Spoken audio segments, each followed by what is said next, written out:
औज़ुबिल्लाहि मिनश्शैतानिर्रजीम बिस्मिल्लाहिर्रहमानिर्रहीम। नाज़रीन किराम, मैं हूँ एहसान अली आरिफ एडवोकेट और आप देख रहे हैं एहसान लॉ चैनल।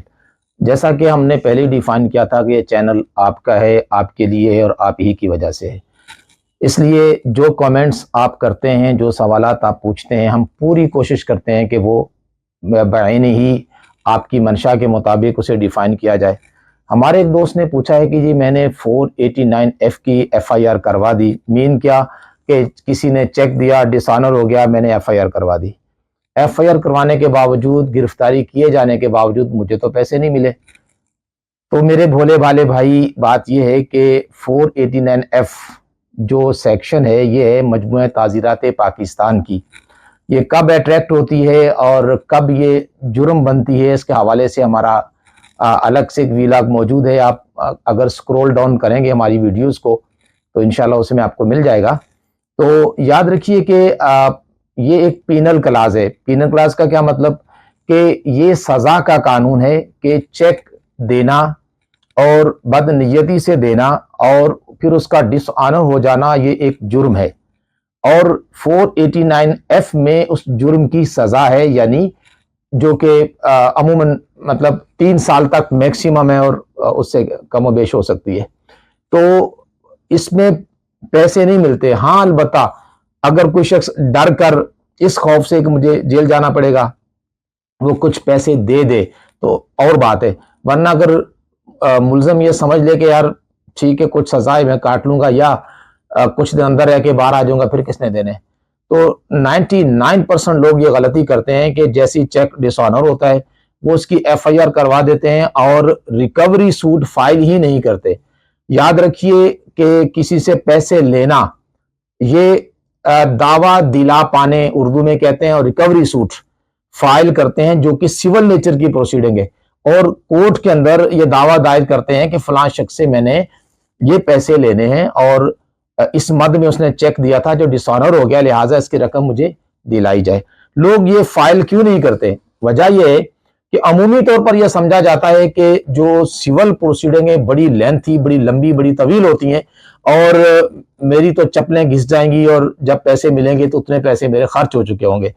तो ये बात इस वाले दावा में ये बात इसलिए ठीक नहीं है कि इसके लिए कानून के अंदर एक स्पेशल प्रोविजन मौजूद है जिसे अमूमी तौर पर हम कहते हैं आर्डर 37 का दावा या summary procedure on negotiable instrument.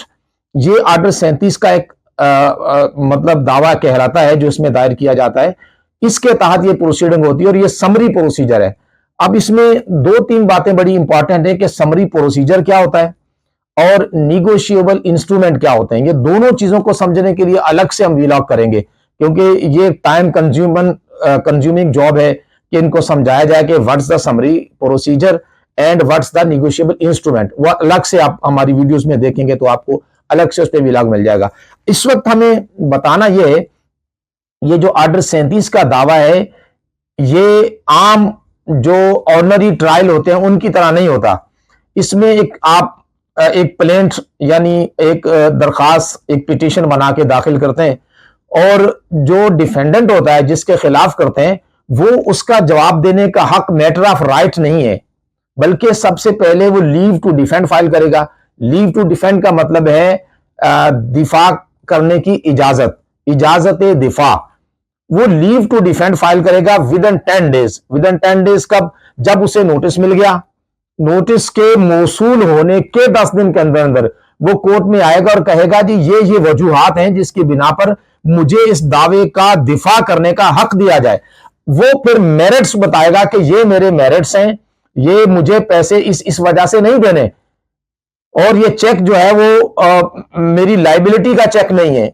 वो ये फिर चीजें जब साबित कर देगा तो कोर्ट उसे कंडीशनल या अनकंडीशनल, मशरूत या गैर मशरूत इजाजत देगी कि तुम अपना जवाब दावा फाइल करो, या फिर उसके हक के दिफा की इजाजत नहीं भी देगी। मतलब लीव टू डिफेंड खारिज भी हो सकती है, एक्सेप्ट भी हो सकती है।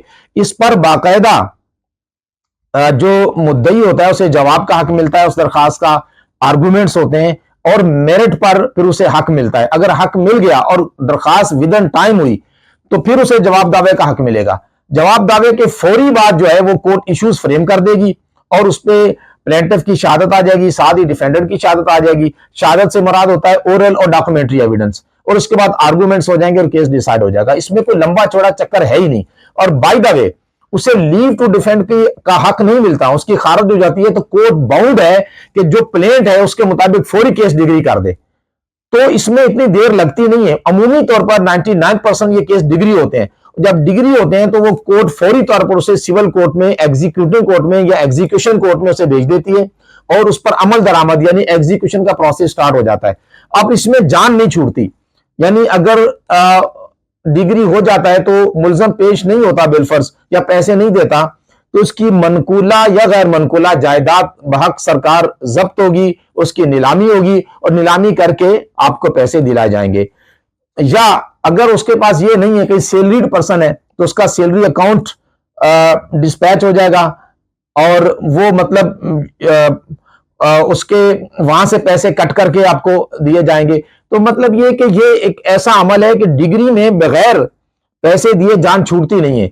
बाय द वे वो आता है और ये कहता है कि उसका कोई मुझे जमानत दे दी जाए, यानी पैसे नहीं देगा तो अल्टीमेटली फिर दोबारा अंदर चला जाएगा।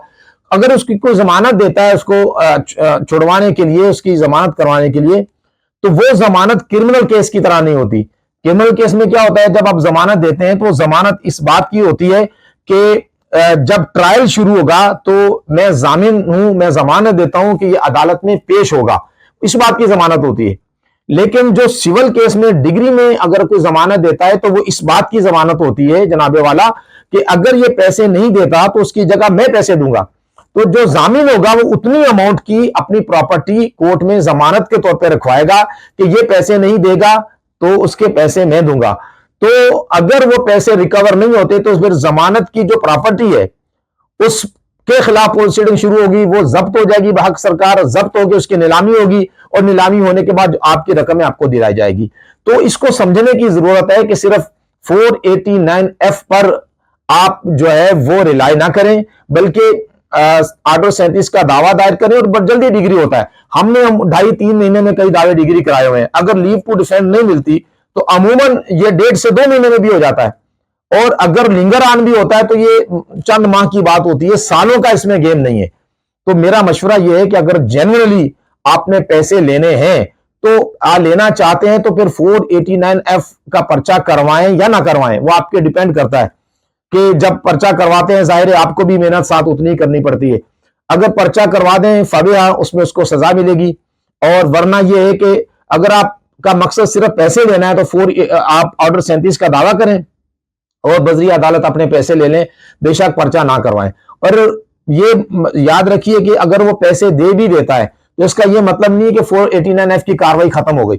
489 की F कार्रवाई जो है वो उसका ट्रायल फिर भी होगा और सजा बनती है तो सजा फिर भी मिलेगी। अमूमन होता क्या है कि जब पैसे मिलते हैं तो लोग मुकदमात की पैरवी नहीं करते। वो अलग बात है कि आप पैरवी ना करें और उसे एज इट इज छोड़ दें, वरना यह है कि वो अलग प्रोसीडिंग है, क्रिमिनल नेचर की है, उस पर सजा है। ऑर्डर 37 पे आपके पैसे मिलेंगे, ये रिकवरी का सूट है। दोनों प्रोसीडिंग साइड बाई साइड चल सकती हैं, साथ साथ चल सकती हैं और ऐसे ही चलाना चाहिए। तो मैं उम्मीद करता हूं कि ये मेरी गुफ्तगू आप सबके लिए बड़ी फायदेमंद होगी। लिहाजा अगर आपका चेक डिसऑनर हुआ है, फौरी तौर पर सबसे पहले ऑर्डर 37 का दावा करें और इन बिटवीन डिग्री करवा लें और फिर 489 की FIR आप करवाएं, आपका हक है, उसको सजा देना चाहें। वरना पैसे लें तो अल्लाह हाफिज, उसके बाद आपके पैसे रिकवर हो गए खास कम जहां पाक।